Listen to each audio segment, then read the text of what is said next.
Atenção! Vai começar agora uma teleaula de processos de fabricação do curso profissionalizante. Este módulo tem um total de 80 aulas. Hoje você vai assistir a teleaula número 59. Bons estudos!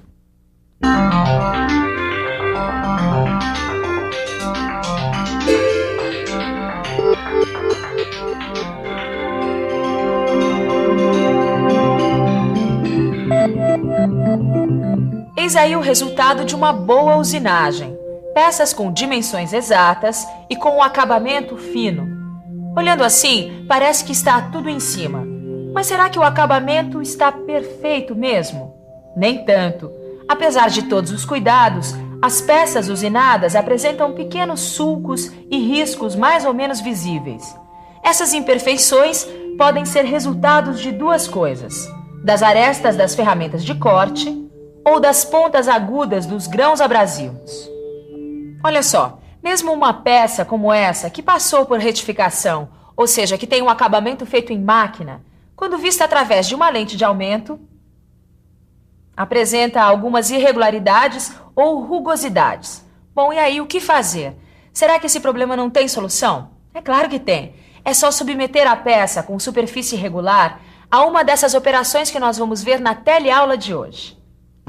Nessa teleaula você vai aprender o que é brunimento, lapidação e polimento. Completando essas operações especiais que nós vamos ver hoje, tem ainda o superacabamento e a rodagem. É bom deixar claro que todas essas operações têm a finalidade de eliminar o máximo possível as irregularidades. Muito bem, está na hora de aprender. Olho vivo que a nossa teleaula está começando. Você sabe o que é o brunimento? O brunimento é um processo mecânico de usinagem por abrasão, muito usado no acabamento de peças. Como você já sabe, abrasão é o desgaste feito por atrito, como o ato de lixar, por exemplo. Normalmente, o brunimento é feito com uma ferramenta de abrasão, chamada brunidor. Observe que o brunidor é formado por segmentos de material abrasivo montados em grupos. No processo de brunimento, enquanto o brunidor gira e simultaneamente se movimenta para cima e para baixo, os segmentos abrasivos vão desgastando, isso é, brunindo a parte interna da peça. Veja nesse desenho em corte como as coisas acontecem.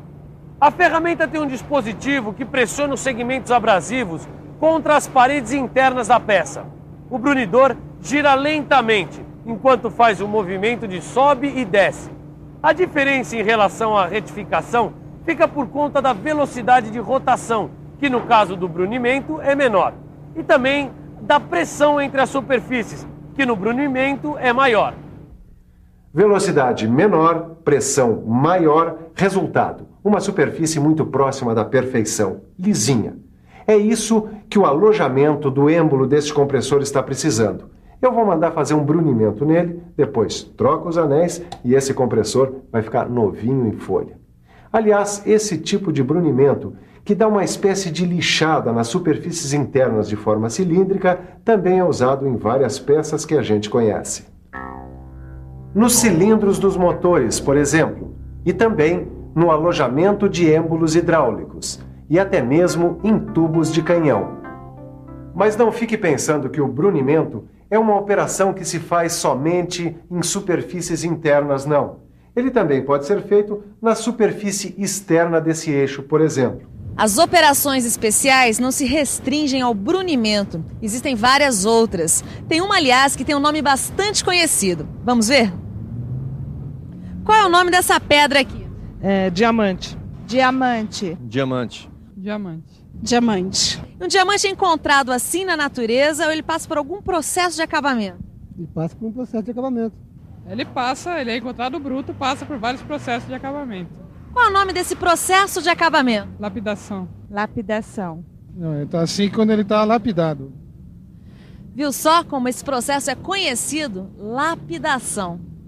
É claro que o processo de lapidação na área mecânica é bem diferente do processo de lapidação do joalheiro para fazer uma joia. É que nos dois casos os processos têm muitas coisas em comum. A começar que os dois processos proporcionam um elevado grau de acabamento.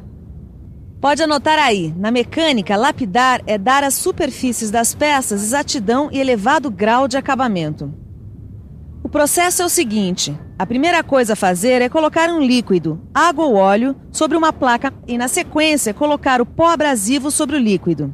Aí, com a ajuda de um dispositivo e com a realização de movimentos circulares, o resultado vai ser um acabamento fino. O princípio é muito simples. Veja só essa representação super ampliada. Os grãos abrasivos ficam no líquido e entram em contato com a peça durante o movimento. Como esses grãos são geométricos e muito pequenos, a superfície lapidada fica lisinha. E aí que entra o diamante. Não sei se você sabe, mas o pó abrasivo pode ser de diferentes materiais, inclusive de diamante. É claro que nesse caso o diamante é utilizado na forma de minúsculos grãos. E preste atenção, quanto mais duro for o material da peça a ser lapidada, maior dureza deverá ter o grão abrasivo. É por isso que o diamante é tão indicado, por causa da sua alta dureza. Esse processo é muito utilizado na lapidação de blocos padrões e pinos. Vamos em frente. Numa superfície cortada com ferramenta, podemos perceber as marcas da usinagem sob a forma de estrias. Essas estrias, feitas pela ferramenta de corte, recebem o nome de rugosidades. Quando a superfície da peça precisa ser lisa e brilhante, como as cavidades desses moldes para plásticos, a rugosidade é bastante indesejável e, para eliminá-la o máximo possível, a peça precisa ser polida. É isso mesmo. A operação especial de que vamos falar nesse momento é o polimento. O polimento dá a qualquer superfície um acabamento de boa apresentação, lisinho. O polimento também cria uma camada superficial de proteção da peça, dificultando e até mesmo impedindo a ação corrosiva. E o polimento também serve para preparar as peças para os processos de galvanoplastia, como também para dar às peças niqueladas ou cromadas um brilho mais vivo. Olha só que beleza, Caio. Cromada e polida. Tito, eu tô com uma dúvida. Todo mês eu dou uma boa polida no meu carro. Para isso, eu utilizo uma furadeira e uma ferramenta muito parecida com essa daqui. Certo. Bom, o carro fica uma beleza. Agora a minha dúvida é a seguinte: será que o polimento do meu carro é igual ao polimento industrial dessas peças metálicas aqui? Caio, a definição é a mesma, é? Dá uma olhada que eu vou ler qual é a definição de polir. Vamos lá. Polir é um processo mecânico de acabamento de uma peça que visa tornar sua superfície lisa e de aparência espelhada. Quer dizer, o negócio do polimento é dar um bom aspecto visual à peça. A definição tudo bem, parece a mesma coisa. Mas é melhor ver como o polimento é feito na área mecânica para ver se tem alguma diferença, né? Você sabe como é feito o polimento? Não? Então fique por dentro.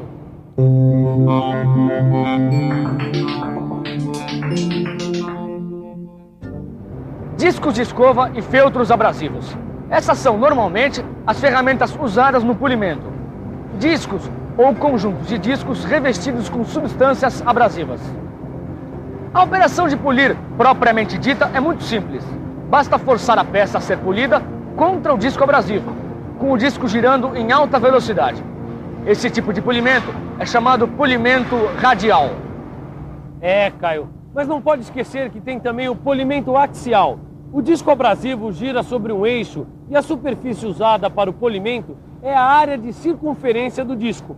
Ela precisa ser mais ou menos flexível para poder entrar em contato com toda a superfície da peça a ser polida. Opa, então é esse tipo de polimento que eu faço, o axial.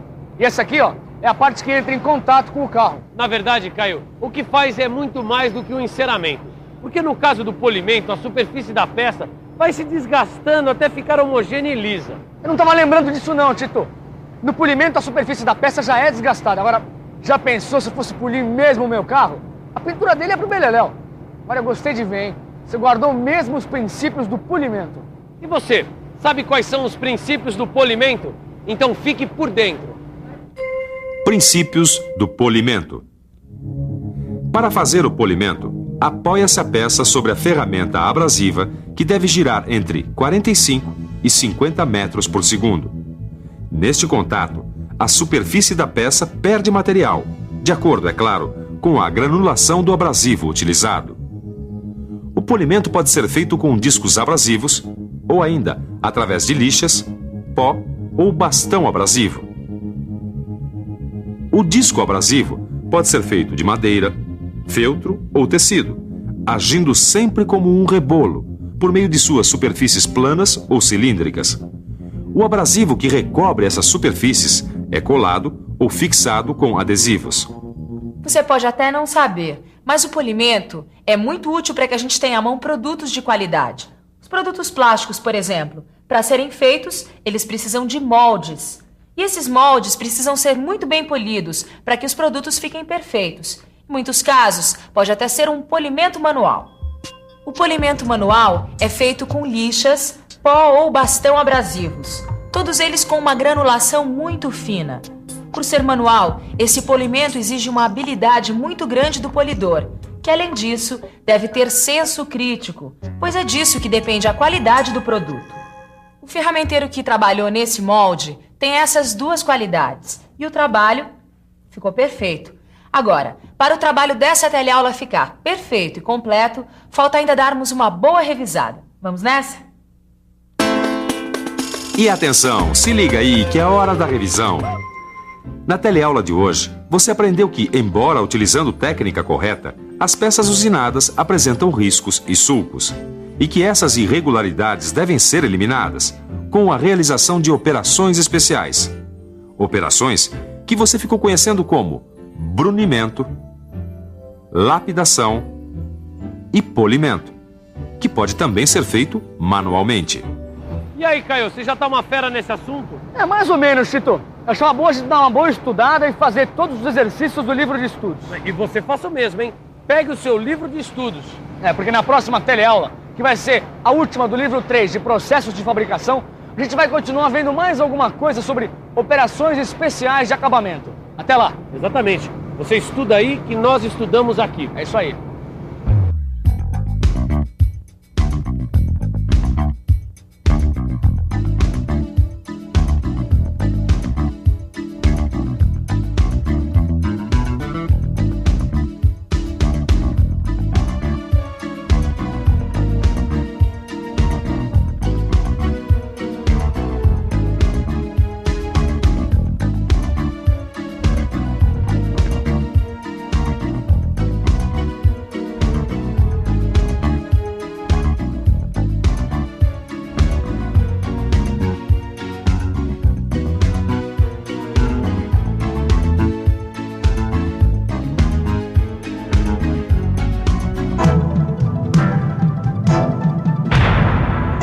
Telecurso 2000, um programa de educação do Sistema Fiesp e da Fundação Roberto Marinho.